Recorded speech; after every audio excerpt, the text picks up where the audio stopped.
That year went by fast, which means now it's time for the 2016 Landon Bracketology forecast. Before we get going tonight, let me dispel any rumors I had any involvement in the leaking of the brackets during the selection show. We're into predicting this thing, but we don't care about releasing who's in the field. Let me jump into the South region and get going. This kind of hits home as I was raised in a household. My mother graduated from the University of Colorado. My dad graduated from Cal Berkeley, and now both those fine universities are on the same side of the bracket in the South. And now I have to explain that neither one is going to get into the Sweet 16. So I'll root for them. I just don't think it's going to happen. Kansas is too good.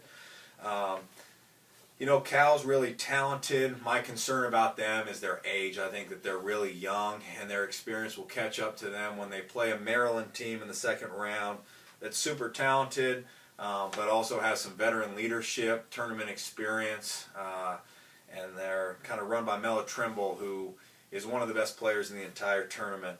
Also got Arizona down there, got them going past Miami, meeting Villanova, and then I got Arizona coming out, meeting Kansas, and that'll be an epic battle of two big-time front courts.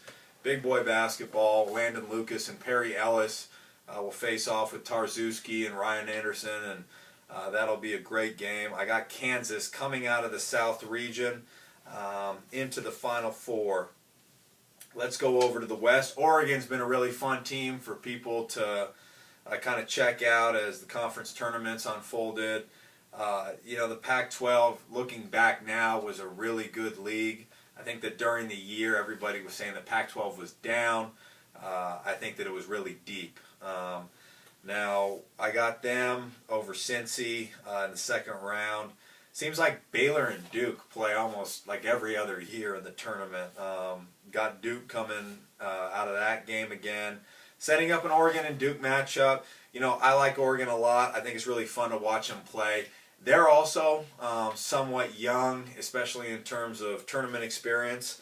And I just think that Duke slows that game down, that they've got a dynamic front court with Plumlee, who's extra physical, and then Brandon Ingram, who's one of the most talented players in the country, young freshman. So I got Duke coming out of that game, dropping Oregon, and then Texas and Texas A&M will be a really fun game. We're not doing another take, so I can clean that up. We do this whole thing in one take. So Texas A&M is really good.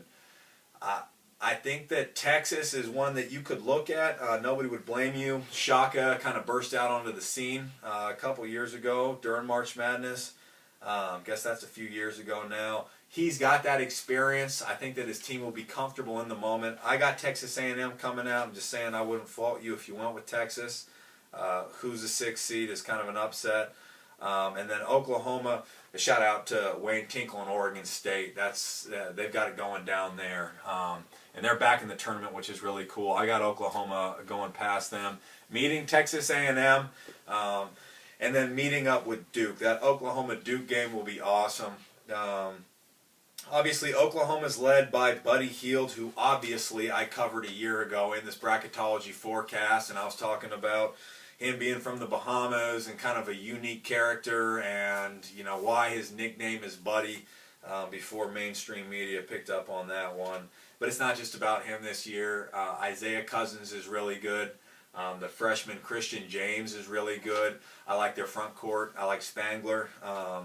So I got them going into the Final Four. Now over to the East. This is where things get interesting, but hang with me because last year things got interesting when I had a 7 seed advancing to the Final Four. But of course that unfolded just like I said it would. So I like UNC. I think they're an incredible team. But their side of the bracket in the East with Indiana and Kentucky, I've got Indiana going past Kentucky. Really good point guard matchup for Tyler Ulis in terms of Yogi Ferrell, just a really seasoned veteran point guard that's seen a lot. I have Indiana dropping Kentucky out of the tournament in the first weekend. Then I have Indiana going on to play North Carolina and in the huge upset beat North Carolina. Another really good point guard matchup with Ferrell and Marcus Page. Then down on the bottom of the East, you've got West Virginia. Everybody calls Press Virginia. Probably the most unique style of defense being played in high major Division I basketball. I got them going past Notre Dame. The other one down there, people always like to pick 2s beating 15s because it seems like it happens, and number 1 seeds never lose, but number 2 seeds go down. If you're looking for a number 15 seed for a major first round upset, look at Weber State. Just because they've got NBA talent, having a big time player means a lot in those games, especially if that thing gets close. I think that's one to look at for your super upset. But I've got West Virginia kind of coming out of there and then meeting Indiana, who beats North Carolina in that upset. I got West Virginia over Indiana. I think Indiana makes an incredible run, but that they're worn out, and the worst thing to face when you're worn out is a press.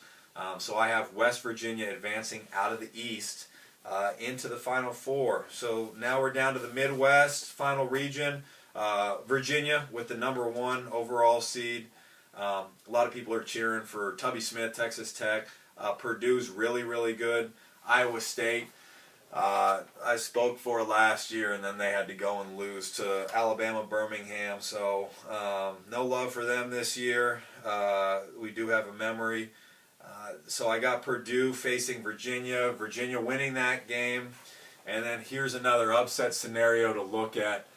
So Gonzaga, I got them beating Seton Hall. I think Seton Hall's good, but they're really hot. And I think that's why they got that 6 seed. I don't know if they're a true 6 seed in terms of what they've done beyond the conference tournament.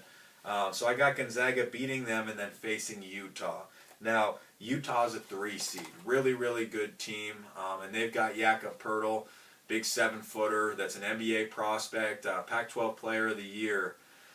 Gonzaga's been up and down and inconsistent, but they've got Domas Sabonis. Forgive me if I'm screwing up these names. Domas Sabonis and Jakob Poeltl, head-to-head. The big boy matchup of all big boy matchups. Those are 2 true post players battling in the paint. And I got Gonzaga with the major upset, an 11 seed, beating a 3 seed in the second round. So get that Gonzaga can advance. I got them playing Michigan State, who I think gets past Syracuse. I love Syracuse. Obviously love the zone. Michigan's got great zone offense, and they're just really good this year. That 7 seed last year that I referenced, that was Michigan State making their run to the Final Four.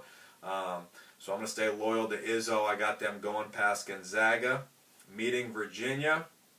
Like I said last year, stuck with Izzo. Didn't think too much about them being unhealthy like people were saying they were. And they got past Virginia. So why wouldn't I roll with him this year? I got Michigan State rolling past Virginia into the Final Four. Okay, here's our games.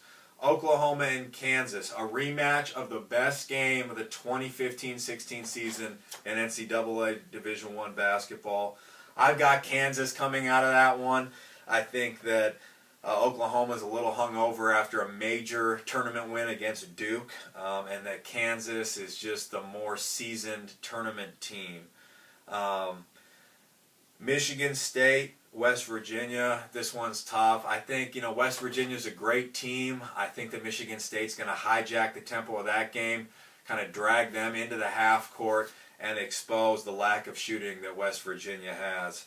But more so than the lack of shooting that West Virginia has, this is about Michigan State having the best player in the country in Denzel Valentine.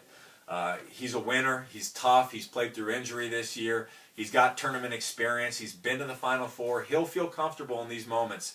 A lot of other players will come out of this year and they'll get drafted above Denzel Valentine. Denzel Valentine is the best player in college basketball this year. End of story. So that's why I have Michigan State, Denzel Valentine, Player of the Year in the tournament, defeating Kansas in the national championship. Couple things just to wrap up with. It's the 15th anniversary of Will Froelich and John Host's tournament pool, best tournament pool in the country. That thing started in a UCLA dormitory 15 years ago. It became a national darling, and that's why we talk about it today. Unfortunately, I can't participate in gambling due to my job, My wife loves betting on the tournament, and I hope all you guys enjoy it as well. I'll be in Houston for the Final Four at the NABC conference, and just enjoying the Final Four. I think that this is the best sporting event on the face of the earth. That's why we like to share this bracketology forecast with you.